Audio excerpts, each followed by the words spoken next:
Hey everyone, and welcome back to another Etheria Restart video. So in today's video, guys, I have to bring to your attention a group of heroes that have some of the most busted skill sets in the entire game.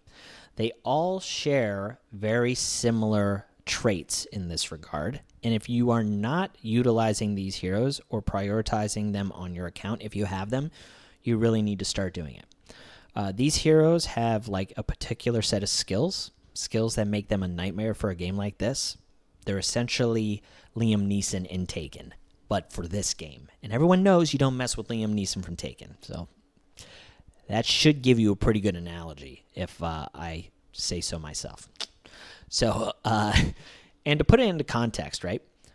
Prior to the global launch, there was a real emphasis on turn meter manipulation. So you had like Marvell's basically crushing final beta. It was so much of an issue that the developers ended up rebalancing it and even implemented on some bosses to make that less efficient, on top of the Animus restructuring their skills. But this new grouping of heroes, I think, is also crazy. I don't want the developers to touch this because I think it enables a lot of really cool compositions in team building, but a lot of people are really underutilizing it. So those heroes are the skill cooldown reduction heroes. Now, there is essentially 3 tiers of these types of heroes.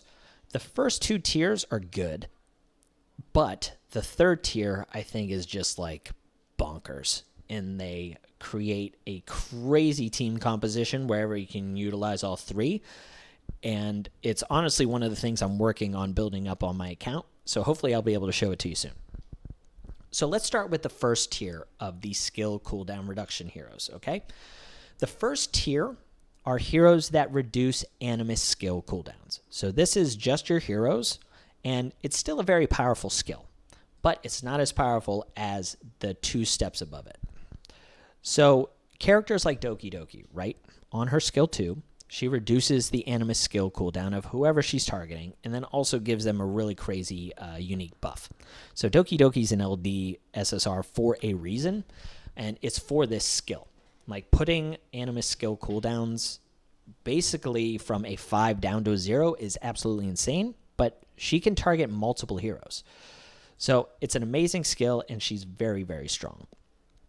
The next hero that reduces just Animus skill cooldowns is Bientin. You see her on a lot of speed runs for a very good reason. She has a great, skill on her skill 3 with attack up and crit damage up to the entire team. But on her skill 2, she can turn meter boost somebody by 100% and then reduce their skill cooldowns by 2 turns. This is extremely powerful considering a lot of great damage dealers have their main skill on a 3-turn cooldown. So being able to reduce it by 2 turns, you're almost activating it instantly. And then the last hero that reduces skill cooldowns is actually a rare. It's Kachi. So his skill cooldown is on his skill 2. It's 100% turn meter boost like Bientin, except he gives attack up this time, and he reduces the cooldown of that Animus skill by 1 turn. So a little neutered, but that's to be expected considering he's a rare versus an SSR. But still a very underutilized character and great support hero for that reason. He also brings AoE stun and turn meter pushback, so completely underutilized hero. So that's tier 1, right? Where they're just reducing Animus skill cooldowns. Now, tier 2 is not only Animus skill cooldowns, but also their shells. And this is just one character. The step above it, if you're getting ahead of the video, is all Animus skill cooldowns and shell cooldowns. That's the pinnacle. But Dorothy the Wisher is still very good, very similar to Kachi and Bientin, where if she ends up critting on this skill, which she can, it's quite interesting, and it's fully leveled, she has the ability to also do 100% turn meter push for somebody, but then also give them a crit damage buff. But unlike Kachi, the rare, she reduces the Animus skill cooldown by 1 turn and the shell. That is a big difference because, as we know, shells have a lot of power in this game. They're the most important thing to farm. So Dorothy is one. Another one in here is kind of surprising, it's Chloros. Now, Chloros can only do it to himself. He can't target other heroes. But on his skill 1, when it's fully leveled up, he has the ability to reduce all of his skill cooldowns and his shell skill cooldowns by 1 turn. It's a pretty high percentage chance, and he's one of the few heroes in the game that I think warrants trying on Battle Will, where you get a 20% chance to proc your skill 1, just to possibly activate this and reduce the skill cooldown of his Doom Toll or his Doom's Resurgence, which is what makes him amazing. But yeah, a lot of people didn't know that he did that. And then the third character is Lily, which a lot of people believe is the best SSR in the entire game, and they're probably right. She just adds so much. Not only does she give a very unique buff in speed up to everybody, but she also has like DPS built in because she brings in your highest damage dealer most of the time, if that's fully leveled. But on her skill 3, whoever has that twin trick buff on them, if this is fully leveled up, she reduces the cooldown of all of their skills and the shell's skills completely. It's an absolutely busted effect. The only downside to this is it obviously only affects the hero that has Twin Trick. And thankfully so, because if it was everybody, that'd be absolutely insane, and she'd be even better than what she already is. But because it only targets one hero, I actually believe that the other groups of heroes that I'm about to mention are a step above Lily for total team composition. Now, if you have a team where you're speed running or you're one-shotting things, where you only need them to use their skill twice, and you want to prioritize one hero like a Didding or a Yelly or something like that, then yes, Lily is going to be better than the heroes that I'm about to mention. But these next heroes, I think, are a step up. The first one is Tsukiyomi. I've mentioned her a lot of times because I think she is that good. I think in a lot of cases, every single case outside of a green boss or a boss where you're trying to one-shot it, I think Tsukiyomi is superior to Lily. And I know that's a bold statement, but I truly believe it. And that is because on her skill 2, she has the rare ability where she reduces the Animus skill cooldown and Shell skill cooldown of all of your allies by 1 turn. There's only 2 other heroes in the entire game that do that. So, on the surface, this effect sounds good. You're like, oh yeah, that's a really good skill, right? But until you see the full picture, you don't realize how busted it is, okay? So we'll talk about that, but just keep that in mind. She's one of 3 heroes in the entire game that can do it. Tsukiyomi is 1. Mia is number 2. Mia, I think, has the best skill in the entire game. I truly believe that. I think her skill 3 is the best skill in the entire game. It does 4 things. So she heals everybody by 30% of her max HP, which is very, very rare on a healer. Most healers heal based on the other allies' health, which is way worse because you tend to build your healers in very high HP, right? So Mia does a huge heal. She reduces the skill cooldowns and shell skill cooldowns of everybody by 1 turn. She extends the duration of buffs by a turn and shortens the duration of debuffs by a turn. It is, again, probably the best skill in the entire game. And this is on a 4-turn cooldown. Tsukiyomi's is also on a 4-turn cooldown. A lot of things to pay attention to here, okay? And then the third hero is a SR, which I think a lot of people are under prioritizing, and she's one of the heroes that I'm building next for sure, is Kazami Kazuyo. So on her skill 3, also a 4-turn cooldown. Reduces all shell and animus skill cooldowns by 1 turn, and she grants a 3-turn speed up on a 4-turn cooldown. She is the only hero in the entire game that gives speed up by 3 turns. That's awesome. Okay, so if you don't have the Lily or the Tsukiyomi, Kazami Kazuyo is a hero you should certainly prioritize. Now, why are these heroes? Why am I categorizing them above Lily, of all things? All right, I need to call out 3 individual shells that completely abuse this mechanic. All right? The first one is Artisan, which most people know about. Okay? This is a shell that puts up a huge shield. There's tons of content in this game that reduces healing, and shields are the way for you to kind of survive and push through it prior to those debuffs falling off where you can eventually heal or cleanse it, right? Artisan is one of those things. So because Artisan has a 3-turn cooldown, this is what makes it so good. Well, that's one reason. The second reason is the Matrix is available to it, which we'll touch on in a second. So the 3-turn cooldown is important because if you are running at least 2 of these skill cooldown reduction heroes in your team, of course, Artisan is going to be bonkers because you can have this shield up almost all of the time.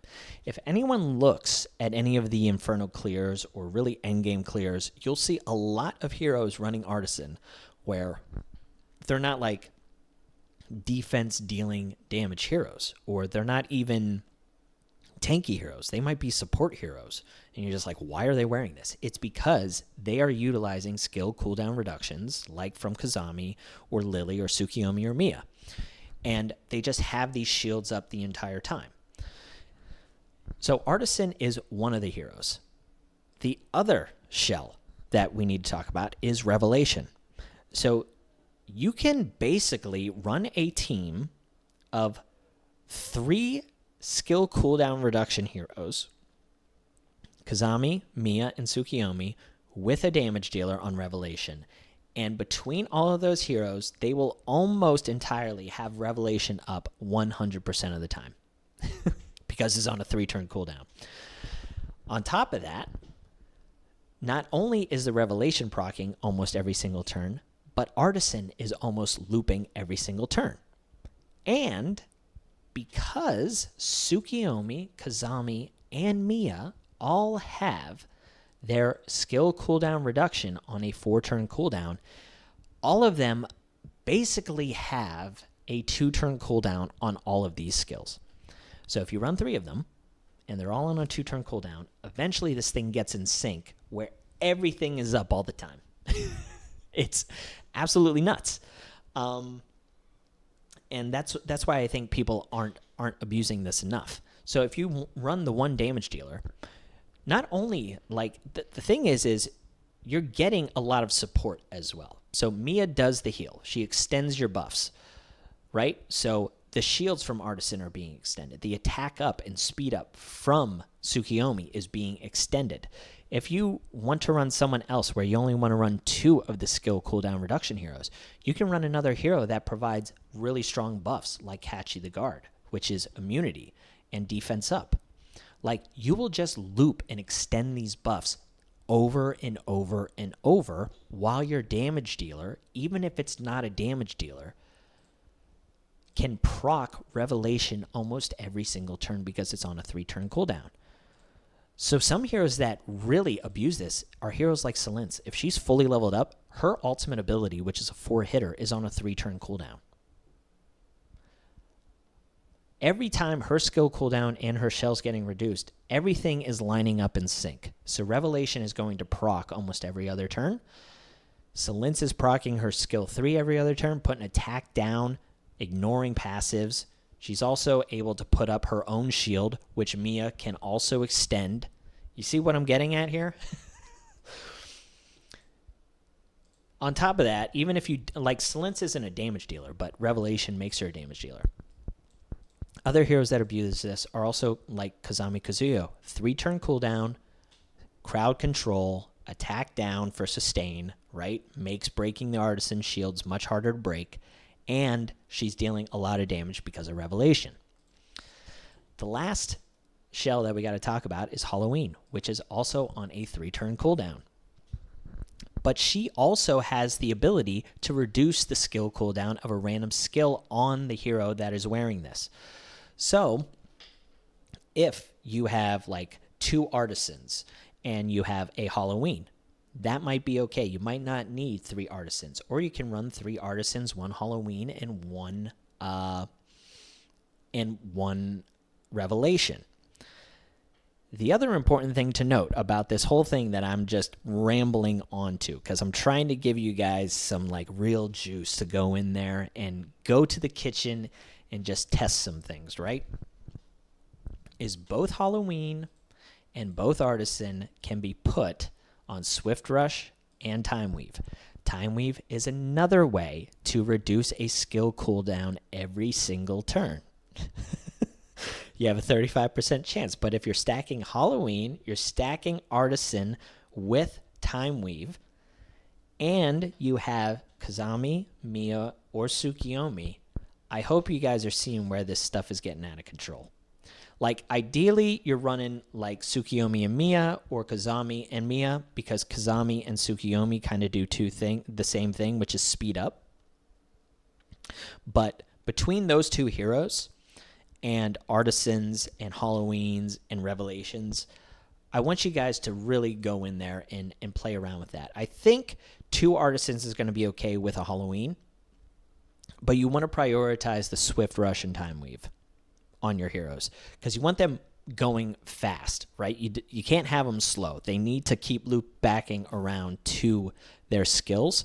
But yeah, I kind of just wanted to bring that to your attention, guys. Once I have a team like that built, trust me, I will showcase it. But as you know, the economy in this game is a bit slow, so it's just taken me a while to find the right matrices on those shells and all that stuff. But when I do, I promise I will bring it to you. But I did want to talk about those heroes in general, because I really want to shed some light on that. I think a lot of people still don't know about it, and if they do, maybe I got the juices flowing just a little bit more, okay? But yeah, I wanted to talk about that. I hope you enjoyed, and catch you on the next one. See ya.